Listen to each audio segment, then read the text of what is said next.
Merci beaucoup, Esther, pour cette présentation. Donc, qui sera, en l'occurrence, ici en français. Merci pour tous les organisateurs de ce beau congrès. On aurait voulu assister à un avantage de communication de nos équipes, donc, pas uniquement venir aujourd'hui. Bien. Alors, commençons donc. Le roman, pierre angulaire de l'univers littéraire, utilise une polyphonie de techniques narratives. Véritable miroir de l'univers réaliste, il engage le lecteur dans une dynamique de co-création dans laquelle la prose réinvente à l'infini des mondes fictionnels qui traduisent les singularités de l'expérience humaine. L'écriture puise dans la matière affective, élément qui donne naissance à un espace privilégié pour la méditation et la construction ou la reconstruction de soi. Dans cette perspective, la littérature se présente comme un champ fertile dans lequel la psyché permet l'expression d'un dialogue profond entre le moi et le monde extérieur. L'écriture de Lina Bouraoui se caractérise par un questionnement des limites de son identité, de son genre, de sa culture et même de son imaginaire. Par le truchement des récits traversés par un dédoublement antagonique aussi, la vulnérabilité et la puissance, l'auteur oscille entre réalité et fiction, mémoire et oubli, héritage franco-algérien et européen. À l'intersection entre l'intime et l'universel, Nina Bouraoui interroge le concept de diversité identitaire, particulièrement dans deux de ses romans, à savoir Garçon manqué, publié en 2000, et Mes mauvaises pensées, publié en 2005. Elle y mêle autofiction, introspection et réflexion sur le poids de l'héritage culturel et familial. Pour appréhender toute la richesse de son écriture, nous nous pencherons sur la polyphonie narrative, révélatrice d'un entrelacement complexe de voix intérieures et extérieures, ainsi que sur l'impact des structures sociales et des héritages culturels dans la cristallisation de son identité. Nous examinerons aussi les frontières fluctuantes entre autobiographie, autofiction et invention littéraire, témoins d'une stratégie esthétique visant à déconcerter les attentes du lecteur et à redéfinir les contours du récit de soi. Bien. Le dialogisme de Bakhtin constitue un cadre théorique pour appréhender cette polyphonie narrative qui caractérise l'écriture de Bouraoui. Selon lui, je cite, dans l'œuvre véritablement dialogique, des voix indépendantes et distinctes se développent et leurs interactions enrichissent le sens. Fin de citation. Cette notion trouve une place privilégiée dans les récits de la romancière, notamment dans Garçon manqué. Dans le noyau de ce récit, cette composition polyphonique réfracte les tensions identitaires, culturelles et sexuelles de la narratrice. Je cite ici un passage.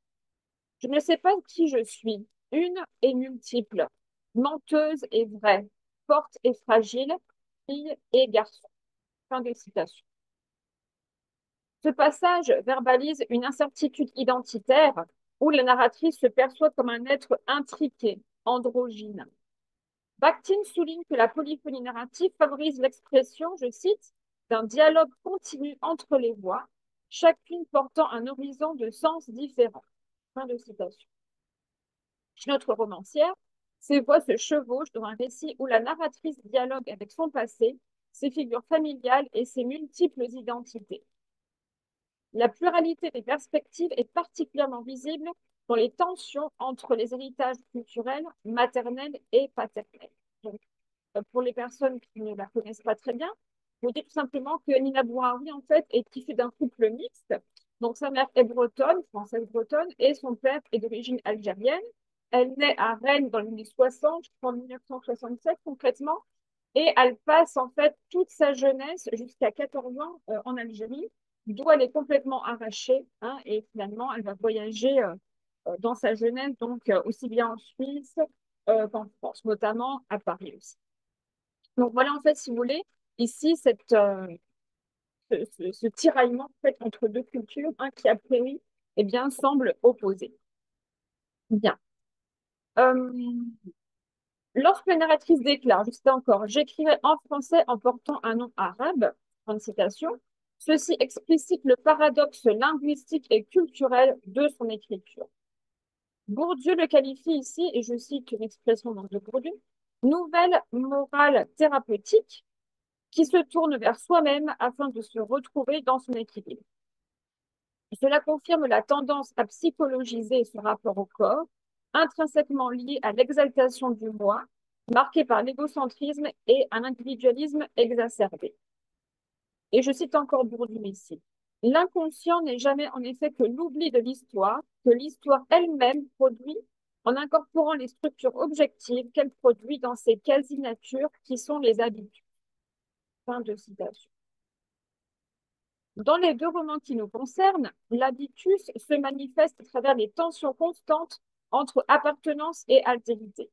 Le roman Garçon manqué évoque particulièrement le conflit entre les structures sociales et familiales, éléments qui influencent la manière dont la narratrice construit une image d'elle-même et est construite par le regard des autres. En fait, elle nous dit souvent, Nina Braoui, qu'en Algérie, elle n'était pas assez typée pour être considérée comme une vraie Algérienne, et en France, elle était trop typée, en fait, pour être considérée comme une Française de souche. Là, c'est encore une fois l'entre-deux. Cette dynamique ouvre un espace d'interaction où ces identités conflictuelles, a priori en tout cas, peuvent coexister et se redéfinir. La narratrice contourne le mandat puisque, je cite, elle dit, dans la mort, il y a mon impression d'immense sexualité. Fin de citation. Ce qui affirme l'idée du lien entre vulnérabilité corporelle et intensité émotionnelle. L'écriture devient alors un moyen de réinventer le corps et de briser ses limites. Donc, le corps, c'est l'un des thèmes aussi qui revient très souvent dans son œuvre, à savoir aussi que Nina Bouraoui est homosexuelle déclarée. Elle parle aussi souvent du corps en relation avec son homosexualité. La corporéité qui se livre à une introspection accorde une totale expression à la douleur, au désir et à la mémoire, au désir surtout féminin. L'exploitation du jeu, dans ce contexte, accentue cette dimension introspective et crée un espace narratif où le lecteur est invité à partager l'intimité de la narratrice. Dans la trame, l'Algérie est un lieu d'enracinement et de conflit en même temps. Je cite, ici je porte la guerre d'Algérie, ici je rêve d'être une arabe. Fin de citation. La France, quant à elle, symbolise la transformation et par conséquent l'abandon de la matrice première. De ce fait, Bouraoui érige une cartographie de l'intime où la mémoire, imagination et réalité se croisent, traduisant une quête de soi qui dépasse les limites. Là. Merci. Comme l'a énoncé ma collègue, je vais parler de l'autobiographie dans les deux romans de Nina Bouraoui. Donc, dans ce contexte, l'autobiographie s'inscrit dans une interaction complexe entre le texte, son auteur et le lecteur, où le pacte autobiographique sert de pont entre l'intimité de l'expérience vécue et sa transposition narrative. Donc, l'essence de l'œuvre de Bouraoui réside dans l'exploration du pacte qu'elle établit avec le lecteur. Ce pacte fondé sur un équilibre entre introspection et création façonne la réception de ses écrits et on fait des exemples de genre autofictionnel. Nous allons revenir sur cet aspect par la suite. Bouraoui utilise des alter-ego fictifs, évidemment, pour révéler ces fragments de son identité tout en brouillant habilement les frontières entre autobiographie et fiction. Donc, à cet égard, Dubrovsky insiste sur la primauté d'une démarche critique rigoureuse pour offrir une vision précise et équilibrée de la réalité vécue. Il affirme que, je cite, la véritable autobiographie est comme l'idée cartésienne, claire et distincte, pourvu bien sûr qu'on possède le bon instrument critique, qu'on applique la bonne vie. Fin de citation. Barthes, de son côté, déconstruit les notions de vérité et d'objectivité dans l'autobiographie, en accordant une attention particulière au rôle du langage comme médiateur culturel et social aussi. Selon lui, je cite, linguistiquement, l'auteur n'est jamais rien de plus que celui qui écrit, tout comme je n'ai autre que celui qui dit je. Le langage connaît un sujet, non une personne, et ce sujet, vide en dehors de l'initiation même qui le définit, suffit à faire tenir le langage, c'est-à-dire à l'épuiser. Fin de citation.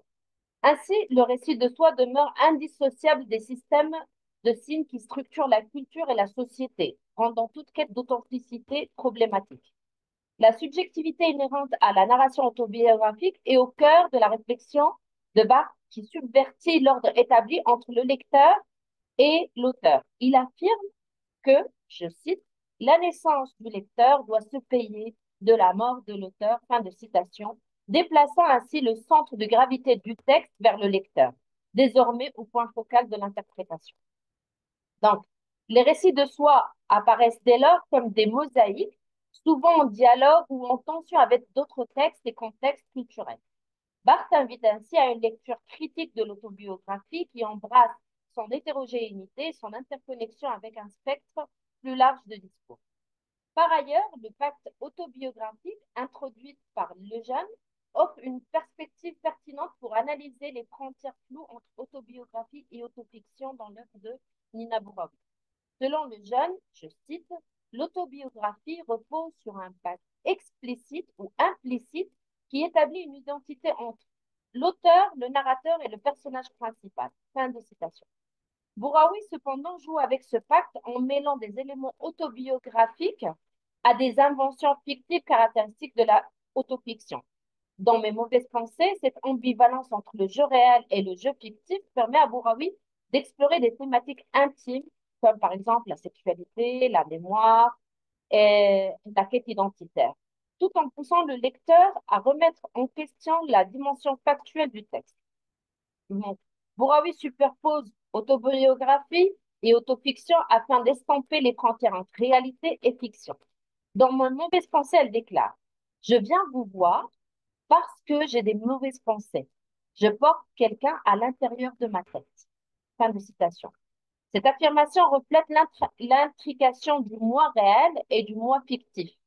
Pour Bouraoui, écrire, c'est réinventer. Elle déclare aussi que, je cite, l'écriture, c'est la terre, c'est l'Algérie retrouvée, c'est l'état sauvage aussi, ce qui manifeste la capacité de l'écriture à refaçonner la réalité.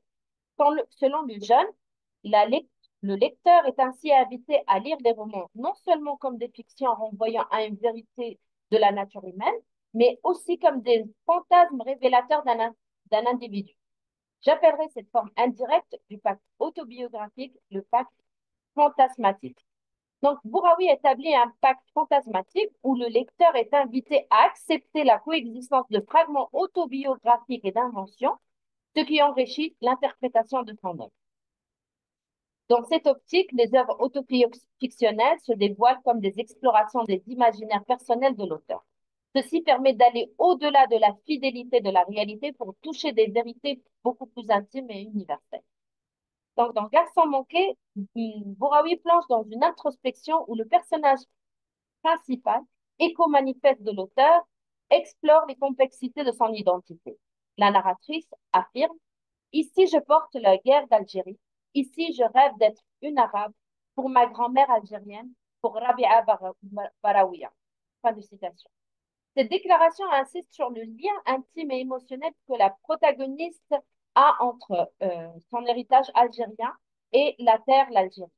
La référence explicite à la guerre agit comme un ancrage historique et symbolique, signifiant que la quête identitaire du personnage s'inscrit dans un contexte de mémoire collective.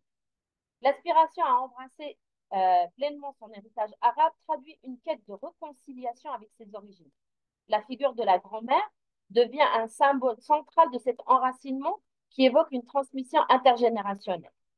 Donc, l'écriture elle-même devient pour Bouraoui un espace de libération et de confrontation avec ses peurs et ses doutes. Dans un passage, la narratrice même s'interroge: et d'où viendra la force de parler et d'écrire? D'écrire sans regretter, d'écrire sans avoir peur, du regard des autres, de leurs questions, de mes réponses.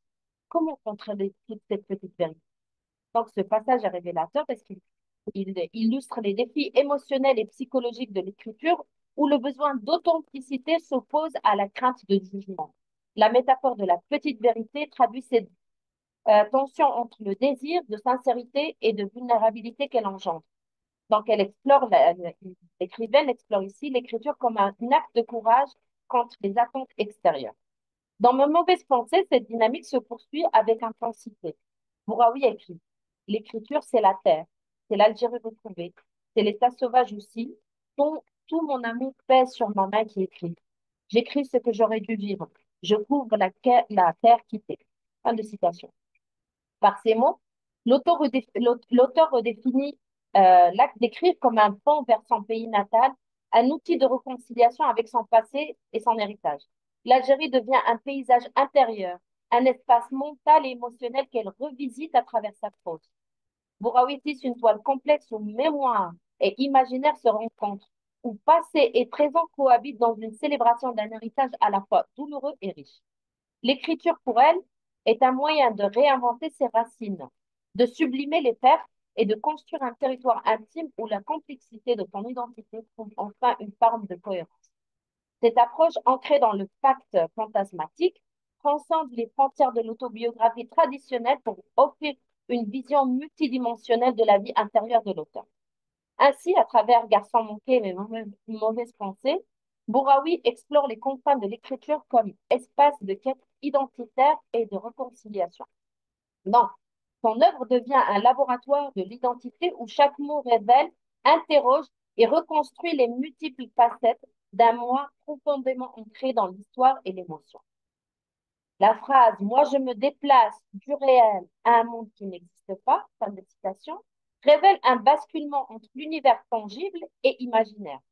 Cette évolution ne se limite pas au passage des frontières matérielles de la réalité, car ce déplacement s'affirme comme une reconfiguration des relations entre réalité et fiction, où l'interprétation devient une dynamique essentielle. Donc, en guise de conclusion, le mouvement du réel vers l'imaginaire dans les deux romans de Bouraoui s'impose comme un défi lancé aux vérités établies, une incitation à l'élaboration de nouveaux espaces de création qui redéfinissent les limites.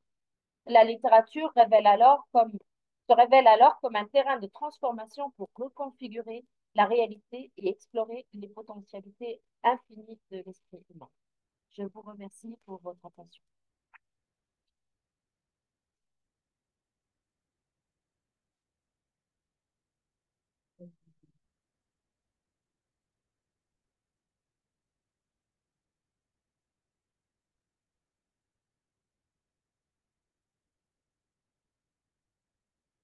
Et oui, je vais pas lire tout parce que vous ne savez pas. Hein.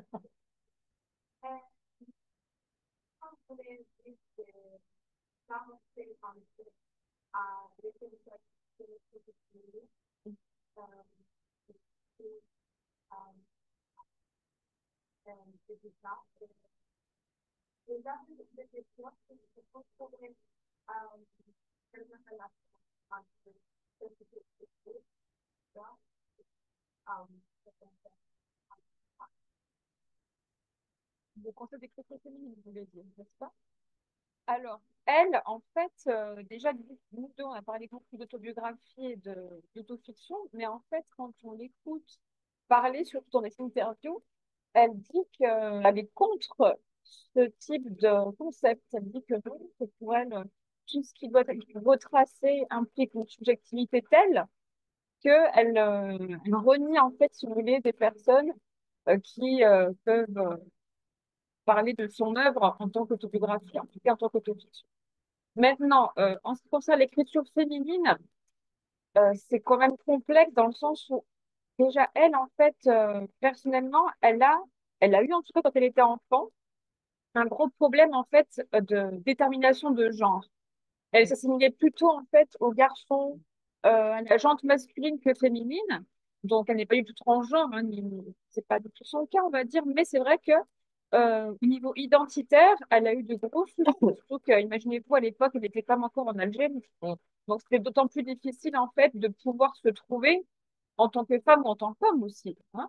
Donc je ne sais pas si on pourrait vraiment la classer dans l'écriture féminine, dans le sens où elle est déjà revenue de concepts et ne veut pas être encasillada, cataloguée. Voilà, donc ma collègue va peut-être. Oui, non, c'est juste pour ajouter, si vous lisez ces deux romans, vous allez voir que dans les deux romans, elle est multiple. Elle n'a pas une identité fixe, figée. C'est-à-dire, elle se considère fille et garçon, elle se considère comme étant une personne qui dit une vérité et qui ment à la fois.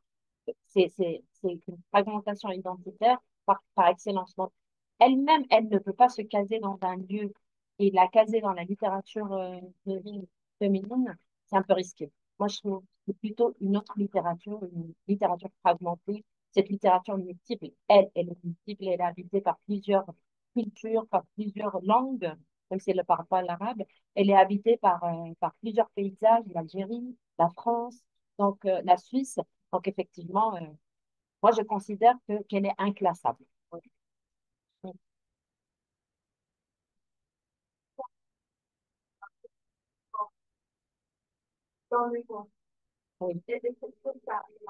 Oui, mais elle psychologise le corps, c'est-à-dire qu'elle l'utilise comme territoire. Parce qu'au fait, on n'a pas développé ce point-là, parce qu'on n'a pas le temps de tout développer, on a enlevé plein de choses, mais c'est vrai que l'écriture, c'est son territoire. Et le corps, c'est-à-dire, c'est le symbole, elle utilise le corps, mais le corps réel et le corps de l'écriture. Elle fusionne les deux, et pour elle, c'est le lieu où elle se rencontre avec elle-même. C'est à travers l'écriture. Enfin, c'est comme l'écriture du corps. Je ne sais pas si vous connaissez ce concept, mais elle écrit pour se retrouver. Et donc, elle écrit dans son propre corps pour dire ses vérités, parce que c'est ses vérités à elle. Attention, ce pas des vérités universelles. Elle ne déclare jamais que moi je dis ça et il faut faire ça. Non. Les vérités, c'est ses démons, c'est sa vie à elle. C'est pour ça que je l'ai classée dans, euh, dans cette identité multiple. C'est c'est très difficile, effectivement, de la classer dans le sens où, comme l'a dit ma collègue, elle se définit elle-même comme ni réellement fille, ni réellement garçon. Elle a toujours nagé, en fait, entre ces deux genres, hein, ce qui a causé d'ailleurs beaucoup de problèmes au niveau de son identité, parce que voilà, en Algérie, c'était très, très difficile hein, ben voilà, de ne pas vouloir porter les cheveux longs, par exemple, hein, de porter toujours des jupes, elle ne voulait pas, elle préférait porter des pantalons, des cheveux courts, elle aime beaucoup le foot. Donc, ce sont en fait des stéréotypes, hein, bien sûr, de nos jours, hein, qui sont rétrogrades, hein, bien sûr, mais là, il faut se recontextualiser dans les années 70, début années 80. Et ce sont en fait des problématiques qui pour nous semblent être dépassées, mais à l'époque, c'était vraiment très compliqué pour elle en fait, hein, de se définir et de se comprendre. Mais même si vous lisez les deux romans, vous allez voir qu'il y a quand même un trait d'égocentrisme très, très exacerbé, hein. Parce que si à la base elle a eu cette enfance et ce renfermement, il y a un renfermement sur soi. Donc, quand on lit, on voit que ses pensées, c'est ses pensées à elle. Elle veut les écrire pour les partager, mais elle est quand même, on n'a pas beaucoup d'informations sur sa vie réelle, hein. Si vous cherchez la biographie de Nina Bouraoui, vous n'allez pas trouver grand-chose. Donc, elle s'exprime qu'à travers la littérature. Mais on le sent qu'il y a cet égocentrisme très exacerbé, mais dû au renfermement et aussi à ce refus de se placer dans un genre ou dans un autre, dans une Algérie, rappelons-nous que c'est une Algérie des années 60.